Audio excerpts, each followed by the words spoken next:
In this video, I'm going to show you how to create a void in a toposolid. So I'm looking at my 3D view. I have a swimming pool here, and as you can see, the earth, um, the grassy toposolid has filled the space of the pool. And so basically, I just need to create a void. So to do that, you go through the Massing and Site, go to the Massing and Site tab, click on In Place Mass.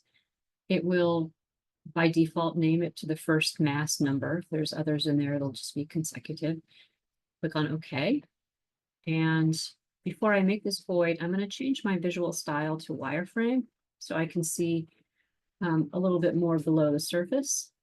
I'm going to go to the rectangle tool and I'm going to snap to this corner of the pool.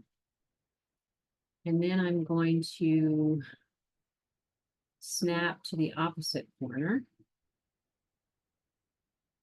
While I'm still in that step of creating the mass, instead of creating a form, a solid form, I'm going to create a void form, right? It's going to default to 20 feet.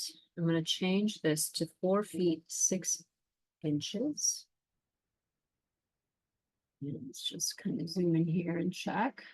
That should work fine. And then basically what I'm going to do is finish the mass. Okay. I will cancel this. And instead of finishing the mass, what I'm going to do, that error message was basically telling me that I need to have an opportunity to create this void. So I'm going to go to Cut.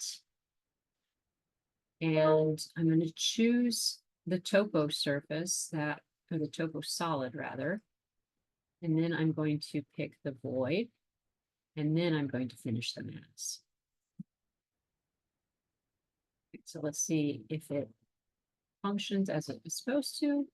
Yes, as you can see, now there's this depression in the pool space. So it basically carved out that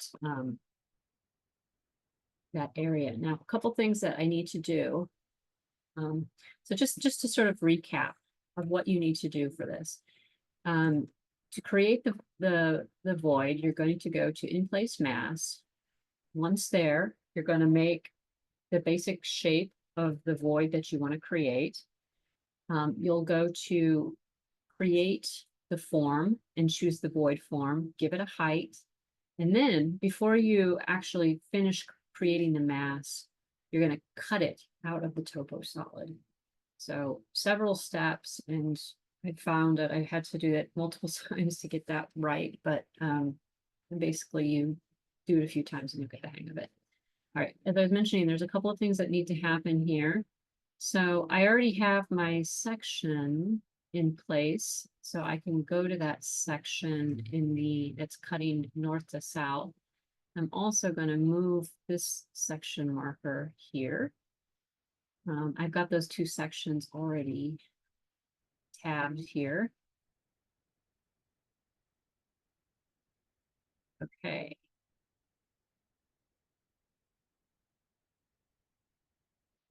Let's see here. Let's change this visual style to, I don't know, texture or realistic. I think one thing has happened here is that I had turned off my topo surface. So I'm going to turn it back on. And check that. Okay, and maybe we'll change this to slightly different. So you can see it. Okay, so why is this brown? It's because the earth pattern is still kind of conflicting with this. So what we need to do is use that same cut tool. So I'm going to go to Modify and Cut. I'm going to choose the topo surface first, and then I'm going to pick the foundation wall. Now, I'm not sure what this is down here, but let's just continue going around and we'll take a look at this when it's done. So again, cut, pick the topo surface, pick the wall. Same condition is happening there. So let's see here. Let's try cut, topo surface, and then that element. Okay, so that's how that should look. We should be able to see that foundation in the bottom of the pool. So I'm going to go to section 3 and I'm going to repeat the steps. So I'll leave this in the visual style that it's currently set to, but as you can see, this is the earth pattern right there, and it is overlapping those walls. So again, I just go to cut, choose the topo solid, and then pick the, see, just let me do it all in one topo solid, pick that. So now it is completely carved out. And when I go back to my 3D view, I should be able to see, instead of that, the brown color of the earth, I should be able to see the face of the foundation wall. And that's it.